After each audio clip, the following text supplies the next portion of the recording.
beautiful name it is, the name of Jesus Christ, my King.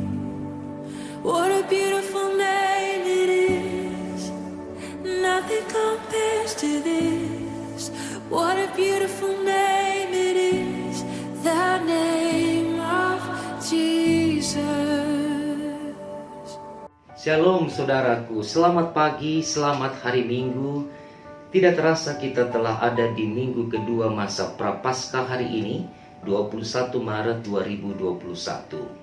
Saudaraku, sebelum kita membaca dan merenungkan firman Tuhan hari ini, mari bersama kita satukan hati di dalam doa epiklese, doa memohon bimbingan Roh Kudus. Mari berdoa. Tuhan, hari ini, pagi ini, kami umat-Mu datang untuk mendengarkan firman-Mu.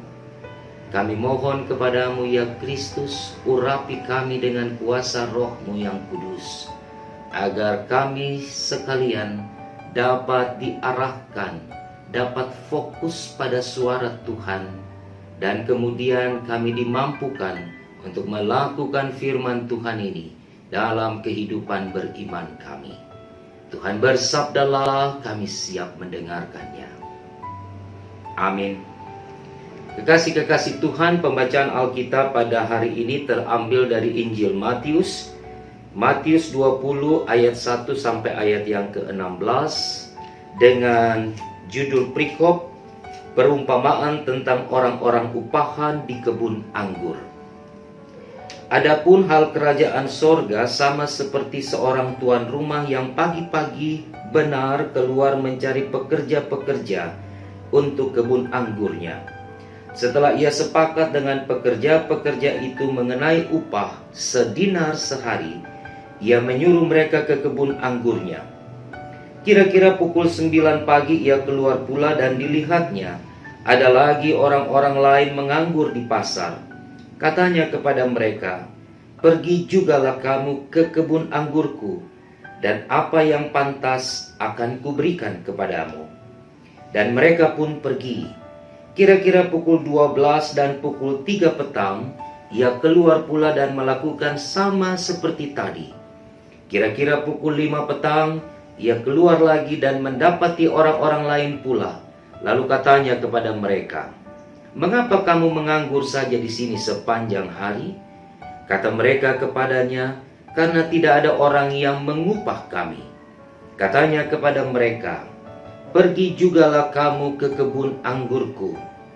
Ketika hari malam, tuan itu berkata kepada mandornya, "Panggillah pekerja-pekerja itu dan bayarkan upah mereka, mulai dengan mereka yang masuk terakhir hingga mereka yang masuk terdahulu." Lalu datanglah mereka yang mulai bekerja kira-kira pukul 5, dan mereka menerima masing-masing 1 dinar. Kemudian datanglah mereka yang masuk terdahulu, sangkanya akan mendapat lebih banyak, tetapi mereka pun menerima masing-masing 1 dinar juga.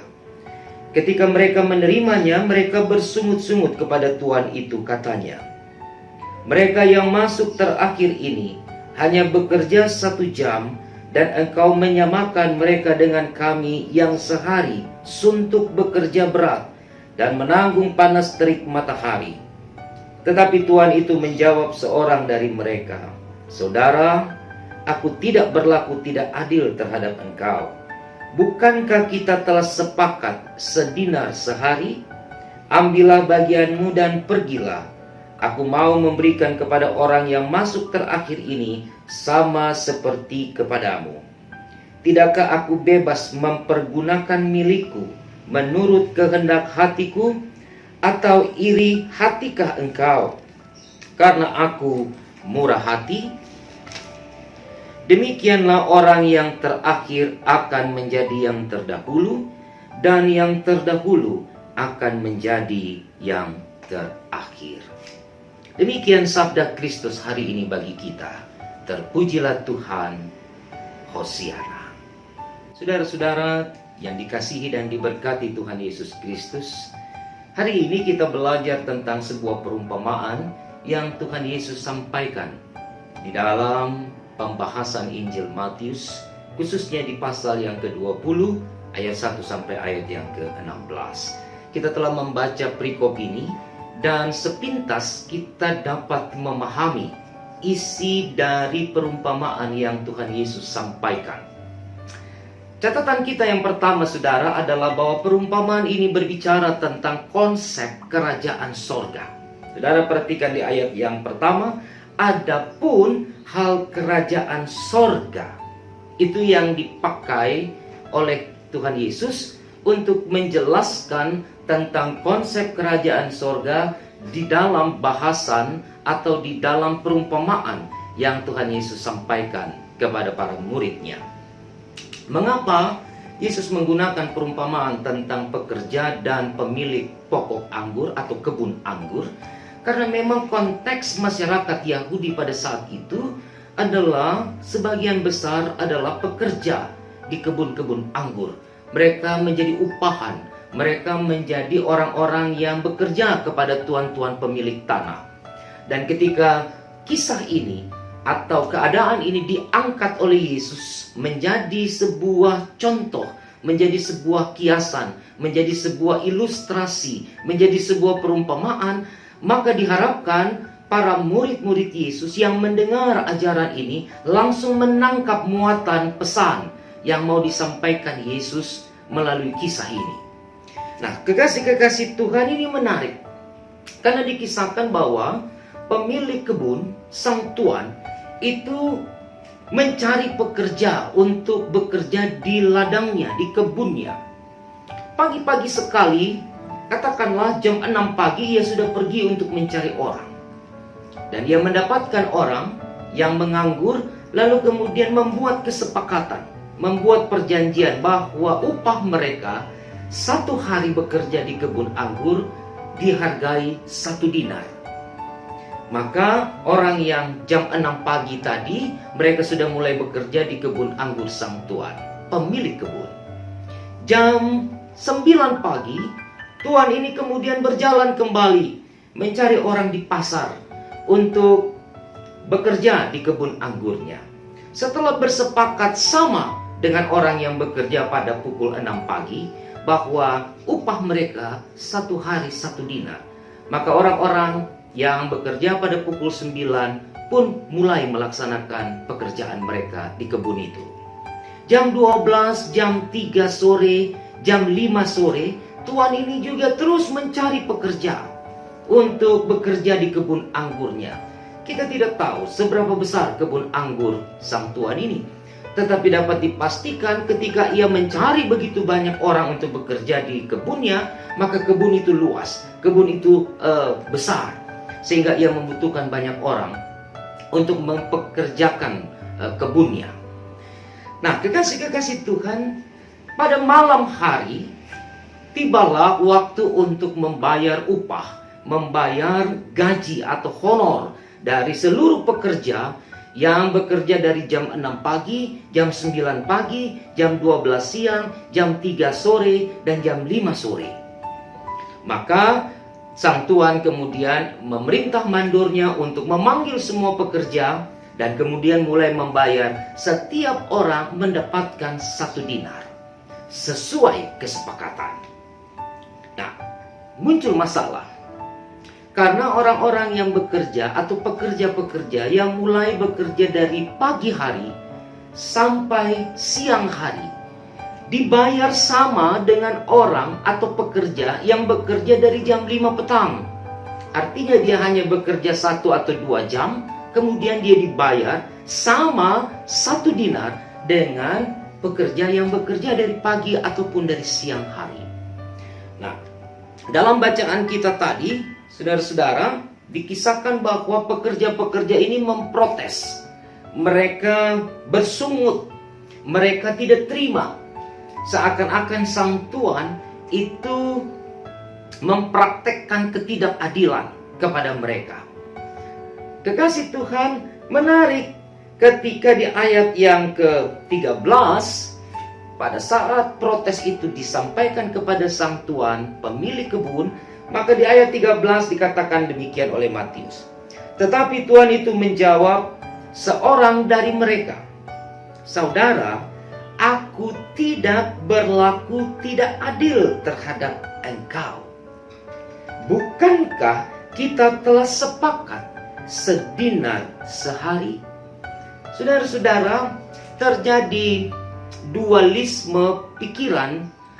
Satu dari pikiran para pekerja yang menganggap sang tuan tidak adil karena membayar upah tidak sesuai dengan jam kerja, tidak sesuai dengan tenaga, tidak sesuai dengan waktu yang dipakai dalam melaksanakan atau dalam bekerja di kebun.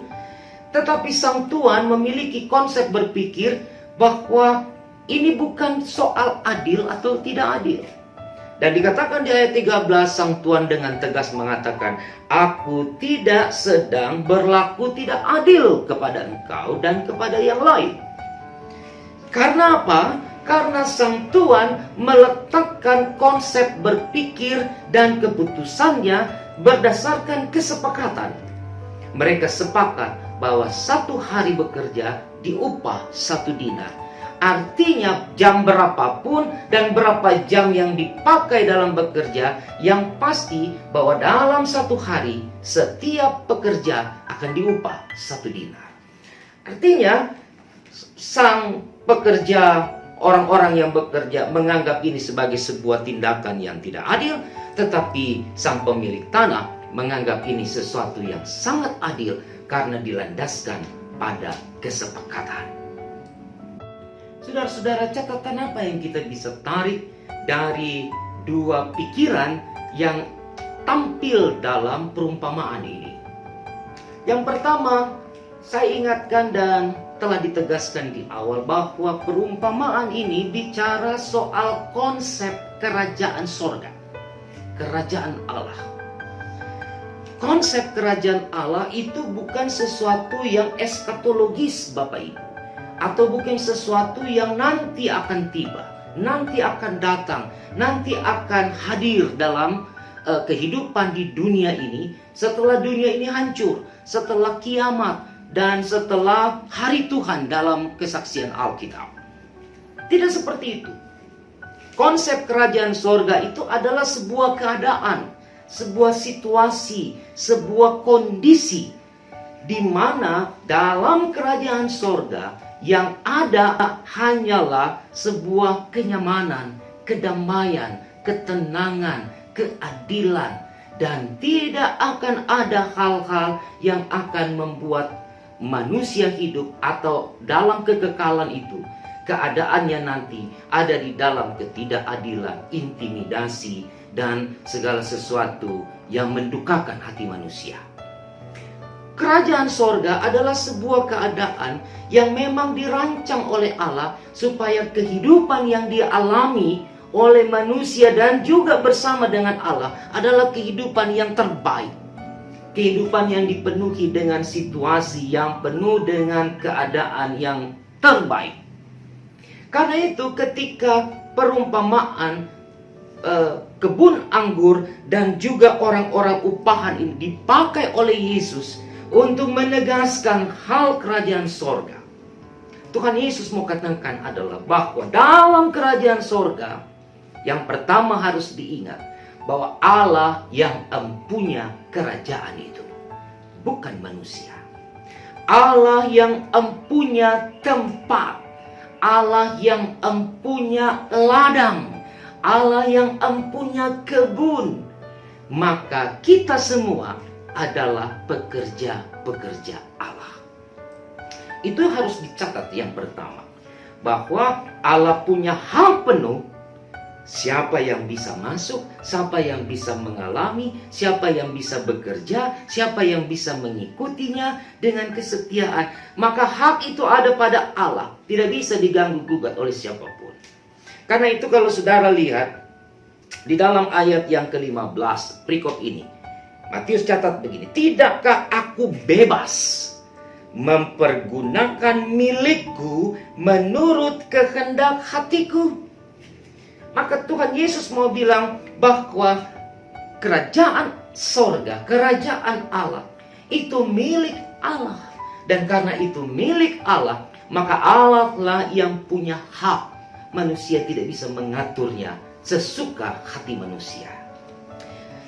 Yang kedua, saudara, Tuhan Yesus juga mau bilang dalam perumpamaan ini bahwa kadangkala manusia dalam hidupnya merasa bahwa dia lebih tinggi dari Allah.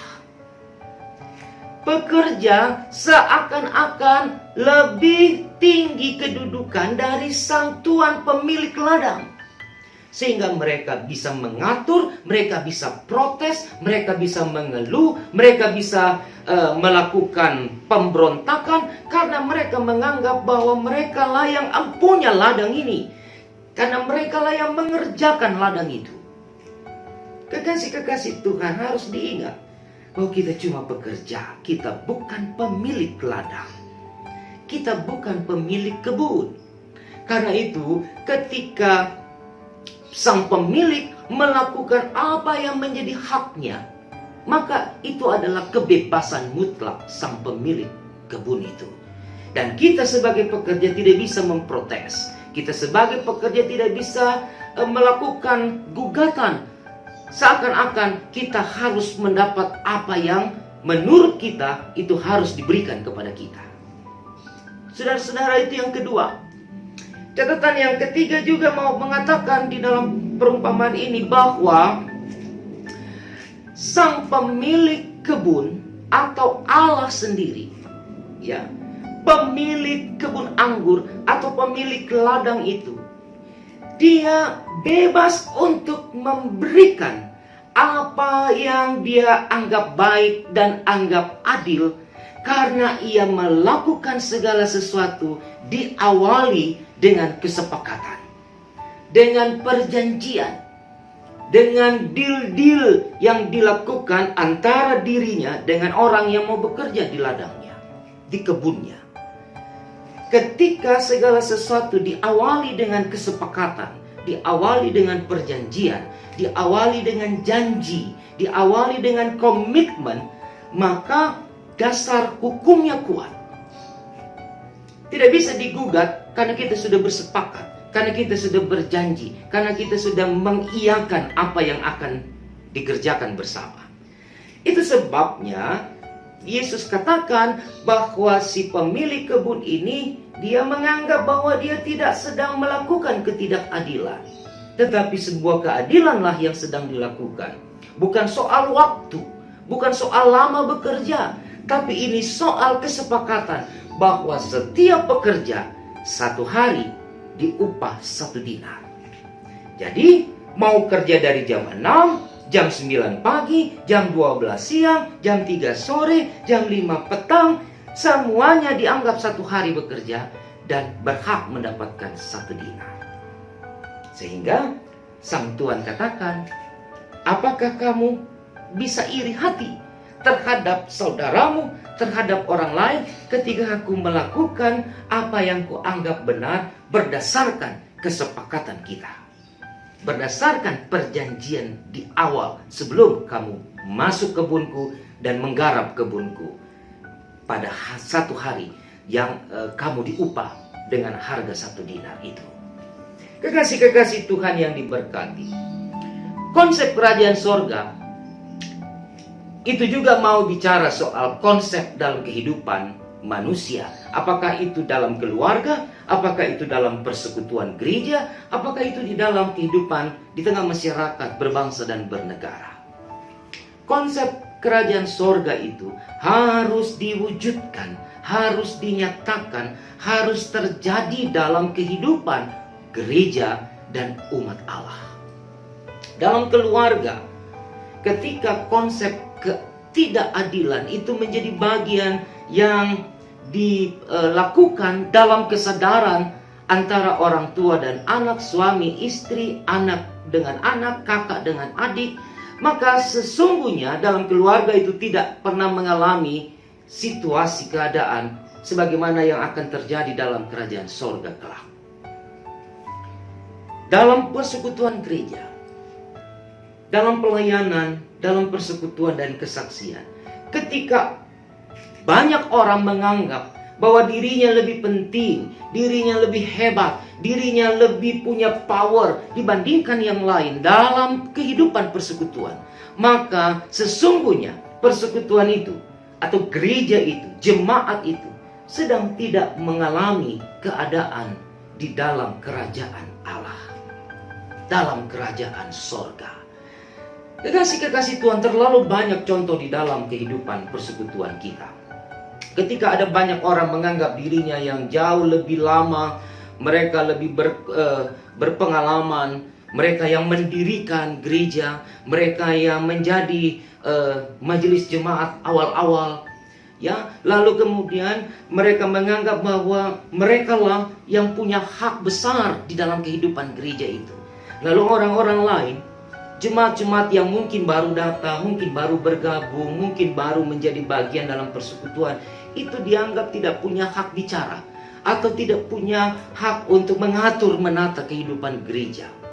Karena orang-orang yang lama ini, para senior-senior ini, para suhu-suhu inilah yang punya hak untuk menentukan arah kebijakan gereja. Saudara-saudara, ingat, perikop ini mau katakan kepada kita bahwa yang empunya ladang, yang empunya pelayanan, yang empunya gereja adalah Allah, bukan kita. Kita hanya pekerja, kita hanya upahan yang dibayarkan oleh Allah. Bukan soal waktu, seberapa lama kita menjadi Kristen, seberapa lama kita ikut Tuhan, seberapa lama kita hidup sebagai anak-anak Tuhan, tetapi ditentukan di dalam perjanjian dengan Tuhan Allah. Pada saat saudara dan saya mengaku dan mengucap ya dengan segenap hatiku, maka komitmen itu terbangun, janji itu terikat. Tidak hanya terikat di dunia, tapi juga terikat di sorga. Nah, ketika janji itu diikat bersama dalam satu kesepakatan dengan Allah, maka percayalah, apapun yang saudara kerjakan, apapun yang saudara lakukan, itu Allah mengetahuinya dengan baik dan benar. Sehingga ini bukan soal bicara waktu, seperti para pekerja tadi yang protes karena kami lebih lama bekerja, dari pagi, dari subuh, dari siang, sedangkan ini hanya bekerja 1 jam mendapat upah sama dengan kami. Ini bukan soal waktu, tapi ini soal perjanjian. Sekarang pertanyaannya, apakah janji iman kita kepada Allah sudah benar-benar terpatri, sudah benar-benar kita nyatakan dalam seluruh sikap kehidupan kita sebagai gerejanya? Oleh sebab itu, kekasih-kekasih Tuhan, di minggu Prapaskah, di minggu sengsara, di minggu di mana kita ada di dalam penghayatan akan kematian Kristus, bagaimana Yesus yang menderita, bagaimana Yesus yang tersiksa, bagaimana Yesus yang mau mati untuk saudara dan saya. Minggu-minggu ini adalah minggu pertobatan bagi kita. Sebelum kita bersama diundang untuk menikmati jamuan kudus Tuhan di meja perjamuan pada Jumat Agung nanti, dan kita bersama merayakan kebangkitan Kristus dalam kemenangan kuasanya atas kematian. Tetapi di minggu-minggu ini, saya dan saudara diingatkan supaya kita bersama dapat menghayati bahwa kehidupan yang kita jalani adalah kehidupan yang ada dalam rancangan-rancangan Tuhan yang indah dan terbaik. Jangan pernah mengeluh terhadap apapun yang kita alami dalam hidup ini, karena kita tidak dan bukan penentu kehidupan. Kita hanya pribadi-pribadi, manusia-manusia yang menjalani proses kehidupan di dalam rancangan-rancangan Allah yang besar dan yang hebat bagi kita. Maka yang harus kita lakukan adalah penyerahan diri dalam totalitas kepada Allah. Dan ingatlah, di akhir ayat 15 perikop ini dikatakan, karena aku murah hati. Jadi sang Tuan, pemilik kebun anggur, kendati pun ia dianggap tidak bersikap adil, kendati pun ada begitu banyak pekerja yang iri, protes terhadapnya, dan iri hati terhadap pekerja yang hanya bekerja dalam waktu singkat. Tetapi catatan terakhir di ayat 15, dikatakan bahwa aku murah hati. Nah, saudaraku, kemurahan hati Allah seringkali lenyap dalam hidup dan iman kita. Kita hanya berpikir bahwa kehidupan ini dijalani dalam kebebasan kita dan juga di dalam keinginan-keinginan untuk mencapai apa yang kita harapkan. Ketika semuanya tidak terjadi sebagaimana yang kita inginkan, maka yang kita lakukan sama dengan pekerja-pekerja dalam perikop yang Tuhan Yesus sampaikan di tengah-tengah perumpamaan ini. Kita protes kepada Allah, kita marah kepada Tuhan, kita bisa saja meninggalkan Tuhan karena kita menganggap bahwa Tuhan tidak berpihak pada kita. Tapi ingat, ketika dan kepada orang-orang yang hidup dalam penderitaan tetapi konsisten, tetapi setia, tetapi taat untuk terus melakukan apa yang menjadi kehendak Allah, sang pekerja ini katakan bahwa aku murah hati. Kemurahan hatinya itu bisa melakukan apa yang tidak terpikirkan dalam kehidupan kita sebagai manusia. Kemurahan hati Allah seringkali membuat keterkejutan-keterkejutan di dalam kehidupan dan di dalam setiap yang kita kehendaki di tengah hidup ini. Saudaraku, karena itulah maka jangan hanya melihat pekerjaan Allah, jangan hanya melihat semua yang Allah buat itu dalam perspektif kacamata berpikir dan hati kita. Tetapi mari belajar sebagaimana yang firman Tuhan didik bagi kita, untuk juga melihat dari sisi Allah, bahwa Allah menghendaki kita untuk melakukan yang benar, yang terbaik dalam hidup ini. Dan di dalam menjalankan semua yang dikehendaki Allah, tentunya kita tidak seperti jalan di jalan tol yang bebas hambatan. Kita akan bertemu dengan masalah, kita akan bertemu dengan tantangan, kita bertemu dengan pergumulan-pergumulan. Tapi kepada mereka yang tetap setia melakukan apa yang diperintahkan Tuhan, maka kemurahan hati Allah akan menjadi bagian yang mereka nikmati di tengah-tengah perjalanan itu. Saudara, ayat yang terakhir di ayat 16 katakan bahwa orang yang terakhir akan menjadi yang terdahulu, dan orang yang terdahulu menjadi yang terakhir. Ini bicara soal iman dan tanggung jawabnya. Ini bicara soal tanggung jawab iman. Seberapa besar kita yang terdahulu akan tetap menjadi orang yang masuk di dalam kategori penilaian dari Allah yang terbaik. Atau kita yang terdahulu akan menjadi yang terakhir. Sedangkan orang-orang yang terakhir mengikut Tuhan, tapi karena mereka setia, karena mereka taat, karena mereka konsisten, karena mereka hidup dalam kesepakatan di awal dengan Allah, di tengah keadaan apapun mereka tetap setia, maka mereka menjadi yang terdahulu. Ingat kekasih Tuhan, hidup beriman, hidup mengikut Tuhan, ini bukan soal lama atau cepat. Melayani Tuhan ini bukan soal waktu, sudah sekian puluh tahun saya melayani, atau saya menjadi warga Kristen, saya menjadi warga GPIB. Ini bukan soal waktu, ini soal kesetiaan. Karena itu, di minggu-minggu ini mari setia, mari terus mencari kehendak Allah di dalam hidup kita. Dan ketika kita menemukan kehendak Allah itu, maka hiduplah di dalam tanggung jawab iman, di dalam ketaatan, kesetiaan, dan komitmen yang terbaik. Supaya hidup beriman ini punya makna, punya nilai di tengah-tengah perjalanan kehidupan. Baik dalam keluarga, dalam gereja, dalam masyarakat, dalam kehidupan berbangsa dan bernegara. Kiranya Tuhan memberkati firman-Nya hari ini bagi kita. Dan selamat memasuki minggu-minggu Prapaskah. Maknai minggu-minggu sengsara Tuhan ini dengan pertobatan yang sejati. Amin. You were the word at the beginning, one with